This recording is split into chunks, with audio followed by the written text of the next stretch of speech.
Hello there, people of the internet.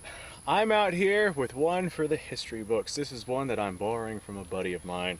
This is a 1903, specifically a 1903 A3. I never thought that I'd get the opportunity to run one of these until I met my buddy, and he pretty much gave me the opportunity to run one of these. What a buddy, right? So, I'm out here at the gun range. I'm at my 100-yard range. He had told me that this rifle is incredibly accurate, and he's told me some stories behind different people shooting it, so I bet I'm going to have absolutely zero problem connecting to my steel on target. So the 1903 right here was the rifle that, for all intents and purposes, replaced the Krag Jorgensen rifle, or the Krog Jorgensen, or the Craig Jorgensen, however it is that you feel like pronouncing that right there. We're not going to get into that. I made a whole video on the Krag rifle. Go ahead and go check that out on the channel. But this right here is chambered in 30-06, which was originally chambered in 30-03. 30-06 is like the updated version of the 30-03, and they did a couple of different changes to it, but the main primary change that they did was a different kind of bullet. The 30-03 was more of a round nose bullet versus the 30-06, which is more of a pointed bullet.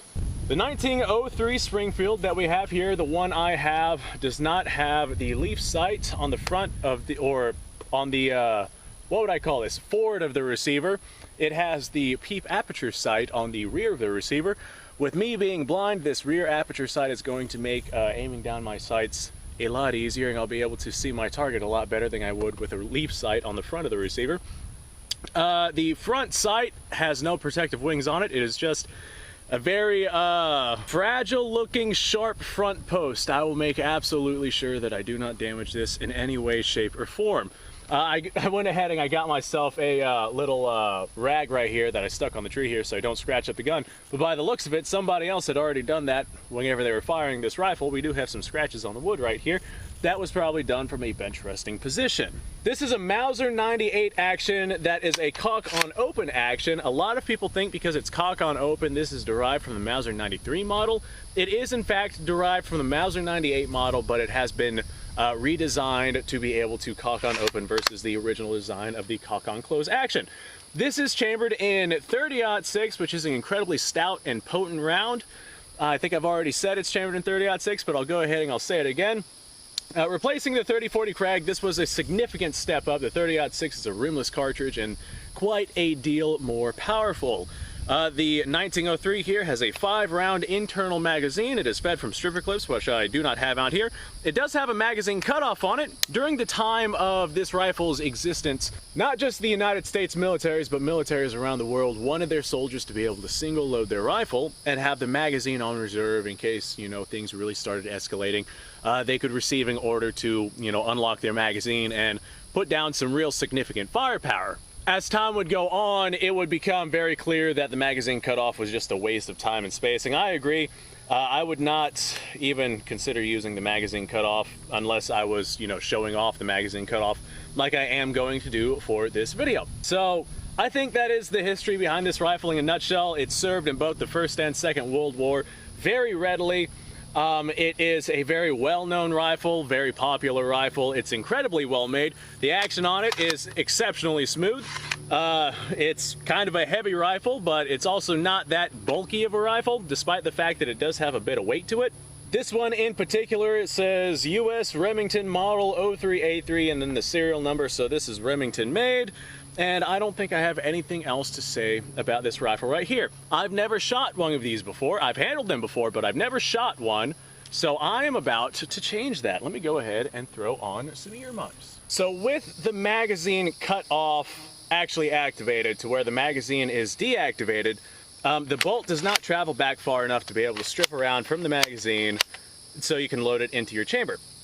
Now, if I were to take the magazine cutoff and turn it on, now the bolt comes back, you know, just a couple more millimeters, and it's back far enough to be able to extract a round from the magazine, put it in the chamber, so we can go ahead and fire our round. Let's go ahead and do exactly that. This is the first time I fired one of these, but I fired plenty of 30-06 in my time, so I know pretty much what to expect in terms of recoil here. All right. I think we connected with our target. Thank you, Kevin. Those who don't know who Kevin is, he's my peacock. I got 4 of them. They're all named Kevin. Welcome to the gun channel. I'm pretty sure I connected on the target on that, but I'm gonna send a couple of rounds, walk down there, and we're gonna see where this thing's hitting at. Kablamski. All right, I got one more round in this magazine, then we'll wander down there. Okay. You know, this trigger on this thing is absolutely fantastic. I was not expecting the trigger to be as good as it is, but you could really, really achieve some significantly good accuracy with this thing. All right, let's wander down there, see where we're hitting at, and we'll go from there. Okay, here's our target. Looks like the windage is a little bit to the right. That could be me, but from what I've seen, I don't think that's going to be me. And it makes sense because the windage on the rear side is not quite lined up to the center of the rifle. So I'll go ahead and line it up to center, and we'll see if we can get a little bit more accuracy in terms of hitting the center of the target. And when I heading, I did one shot a little high, one shot, you know, a little bit lower, and then one shot a little bit lower. So the elevation does look to be about right where it is that we're wanting. The only thing that we have to look at here is our windage. So I'll go ahead and put the rear sights, you know, actually in the center of the rifle. I thought maybe it was adjusted for that particular rifle, but no, we are hitting a little bit right. So I'll go ahead and cover these, make some slight adjustments to the rear sight, and see if we can hit center target.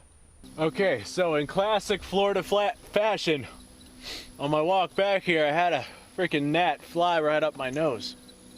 And holy crap, it took me a second to blow that fucker out of there. I just had the craziest sneeze fit of my life. I could feel it like moving around. It was in my brain, dude. It was crazy. That was quite the experience. Thank you, Kevin. Thank you. I'm surrounded by bugs and humid, hot, scolding weather, and I'm shooting old guns, and this really is the Florida life. My God, I just had a freaking Florida bug fly up my nose and tickle my brain for a second. What a freaking adventure today is. All right, let's go ahead and send a couple more rounds. I got us right on the center line on this rear sight now. Let's see. I mean, it was off, but not by very much. Let's see if we can go ahead and hit more towards the center of that target now. Ouch. Ah, god damn it. Something's biting me in the leg. What the fuck? God damn it, Florida, get out of here. I'm busy. All right. That one felt good. I'm not quite sure where we hit, but it felt good. Kablamski. You know, for 30-06, I was expecting this thing to have more recoil behind it. But I'm also a pretty buff guy, so I don't know. 30-06 just doesn't seem to have the recoil that it used to. Alright, one of them I think I pulled a little bit right. That last one did not quite feel as smooth as the other two. But let's wander down there and see where those other two hit. Okay, so looking at our target here, it looks like we missed. So I think that I may have adjusted a little bit too far. So maybe directly in the center is not quite the adjustment that we need for this rifle. We have one round right here. I'm assuming this is the one that I pulled to the right a little bit. And the other two rounds probably went off somewhere right here. So I'm going to readjust and see if we can get more in the center where it is that we are wanting to actually get. Okay, so we should be relatively where I'd like us to be with these sights here. Let's go ahead, take aim, and I'm willing to bet with what I saw down there, I'm willing to bet this right here ought to put us pretty damn close to center. All right, that one felt good. I like that one. Something just bit me on my freaking hand while I was lighting up that rifle. Get out of here, you. That's not a bite, that's a sting. What the hell was that? Ah, of course it did. You know what? Whatever. I'm used to Florida by now. Ah, what the fuck? Get out of here. What is that? What's on this tree? This tree has a bunch of little ants all over it. Of course it does. Why wouldn't it, you know? This is just Florida, that's all. All right. I got another 2 rounds. Let's walk down there and see where these rounds are hitting. I'm willing to bet those are pretty much right where we want them to be, though. Ah, god damn it. Those little ants suck. Ah. All right, ladies and gentlemen, we do have a round center shot. This one right here, I think I pulled one a little bit right while I was, you know, in the process of being bitten by an ant, but that second shot, this right here is exactly where it is that we're wanting to hit. That was, oh God, My hand hurts now. That right there, that white spot, was where I was bit trying to line up that shot. That is terrible. I still have another 2 rounds left in my pocket, and I don't believe in going home with more ammunition in your pocket. So we're going to go ahead and send another 2 rounds down range and see where it is that they hit. But this right here is definitely exactly where it is that I was wanting us to be hitting at. We went from being too far right to too far left, and now we're right where we want to be. That's perfect. So on the way walking back over here, I got stung by a wasp on this arm. Of course I did. Why not? Yep, that does not feel fun. What else is gonna happen? Am I gonna get mauled by a bobcat or a panther or something? Or maybe some freaking boar is gonna come out of those woods. I don't know. I guess if something decides to attack me and it's not, you know, a bug, then a 30-06 is probably not the worst thing to have. I got 2 of these rounds left. We're gonna go ahead and send them downrange and see if we can smack the center of that target. The rifle here, the minimum zero is 200 yards, I believe. Yeah, 200 yards. And since we are zeroed out at 200 yards, we're only sitting at about 100. I'm aiming at the bottom of the target, and that is why we are hitting about center mass. So there is a little bit of Kentucky windage going on there. I'm also going to be careful not to put my hand back on this tree because I don't want to be bitten again. Leave it to Florida, will ya? All right, that one felt good. I like that. I like this 1903. I'm gonna have to make a couple of videos on this thing before I give it back because, man, this is a fun time. I wish 30-06 wasn't so freaking expensive right now, though. All right, one of them I may have brought a little low. It seems that the bottom of the target is just a little bit too high, so I'm trying to aim slightly under the target. So let's wander down there and see where those 2 rounds hit.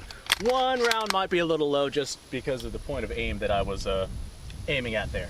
All right, here's our rounds. I guess I wasn't aiming as far down as I thought that I was, but one of them I knew I was aiming a little further down than the other one.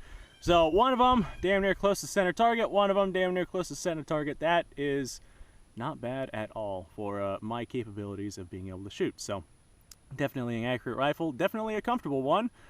Let's go ahead and walk back. I'm out of shells, so let's finish up this video. All right, let's finish up this video. Go toss some Benadryl on some of these stings and bites and whatnot that I got going on now. So, 30-06, 1903. It's a comfortable rifle. First time I've ever fired one. Definitely not quite what I was expecting. I was always told that these things right here kicked pretty violently. Of course, I am using a cheap steel case ammunition here, and those don't run as hot as some other 30-06 brass case commercial grade ammunition runs. With what I was firing here, it was not nearly as unpleasant as I was actually expecting. A lot of times whenever you have metal butt pads like this on your old military surplus rifles like this one right here, they can be a little bit on the more brutal side whenever it comes to recoil. But this right here is a very heavy rifle, and I think the heftiness of the rifle really attributes to not having much recoil behind it. Sights on this thing, easy to use. Since we're only running at 100 yards, I had to aim under the target to hit center mass on the target. Not really that big of a deal. This is a 200-yard sight. We were hitting probably about a foot high at this distance, so really not that big of a deal at all. I like the magazine cutoff, but I would never, you know, actually implement it if I was the one making the calls for the design of a military rifle during the time period. Mauser 98 action, very comfortable action, not much that can go wrong with the system. The safety on it, I imagine it works just like every other Mauser safety. This is a cock-on open design, so you have a lot of speed attributes, with lack of a better term. There's a lot of things that attribute to having a good fast rifle that you can run very quickly whenever you have a cock-on open system as opposed to a cock-on closed system. Safety here, yep, that locks the bolt. The gun is empty, but just to be safe, I'm aiming it in safe direction. Yep, the trigger is not functional. In order to pull the bolt out of this thing, the magazine disconnect right here, you just stick that at about halfway and the bolt slides right out of this thing, and then you can go ahead and do whatever maintenance it is that you're looking to do with your rifle. It does stay open on an empty magazine. You got to push the follower down in order to actually put your bolt back at home if you don't have any more ammunition. Trigger pull on this thing is actually very nice. I was not expecting the trigger to be as good as it is on this thing. So we got no ammunition inside of it. The safety is off. Taking aim down range, we got a little bit of take up, like not much, probably about 1 millimeter, maybe 1.5 millimeters. There's not much take up at all. This is a 2-stage trigger by the feels of it. And then after you get to that wall that you're supposed to break through, there is almost no travel, probably about 1 millimeter through that wall. And then you hit like a second wall to where you can really feel that the sear is about to pop. Then you break right through that. And this would make for an incredibly accurate rifle if somebody besides me was actually using it. Now the rifle itself, original stock on it, we have a couple of markings on it. Over here behind the trigger guard we got a P and a circle. I don't remember what that signifies, but I know that these are specific for these 03 Springfields. We got a couple of, I'm assuming these are proof markings or military acceptance stamps or something like that over here on the front of the magazine well. Besides that are markings on the receiver. And I don't think there are any other markings on this rifle besides those right there. I stand corrected. We got a couple of unknown markings up on the front of the barrel. And besides that, I don't think that there's anything else. We have on the front of the barrel, looks like a ring with some fire, like a ring that you wear. The stamps are A and then a 243. Maybe that means February 1943. I'm not entirely positive about that. This is an excellent example of an excellent rifle. It is absolutely beautiful, absolutely accurate. No cleaning kit in the buttstock, no unknown GI notes, no pieces of paper, no rolled up money. So yeah, there's not much going on in there. It's just an empty hole. I guess I could store like some Skittles or maybe a Kit Kat or two in there if I really felt like it.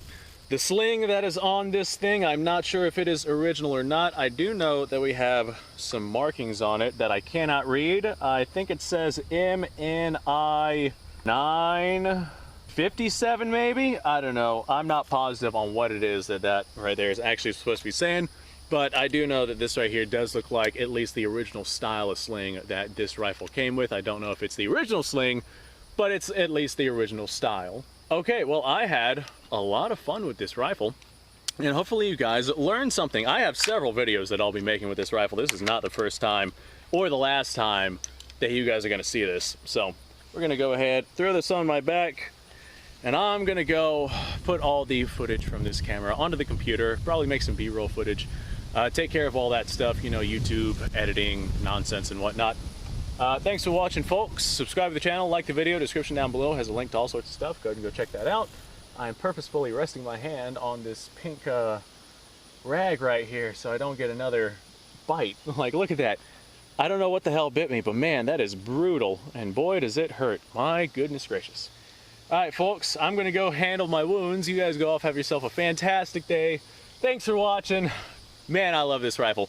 This is a very nice one. I see why the buddy of mine that was letting me borrow this bragged about it so much. So yeah, I'm a fan. I'm definitely a fan. Thanks for watching, folks. You guys go off, have yourself a fantastic day. I know exactly the rifle that I'm gonna break out next.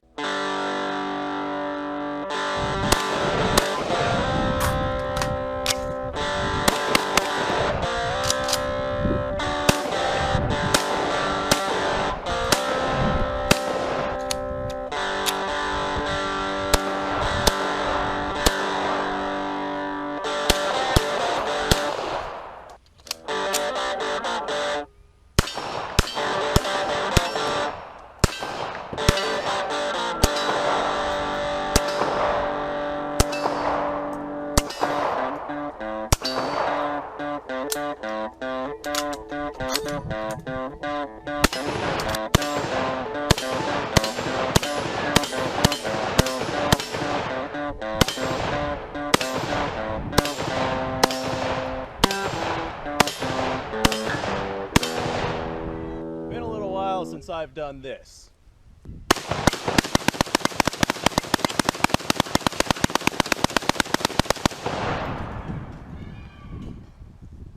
Bonnie and Clyde be damned.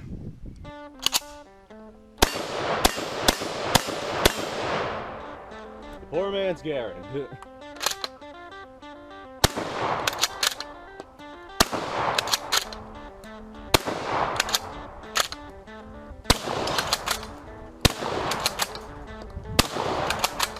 It's a shame that bolt action shotguns aren't more mainstream.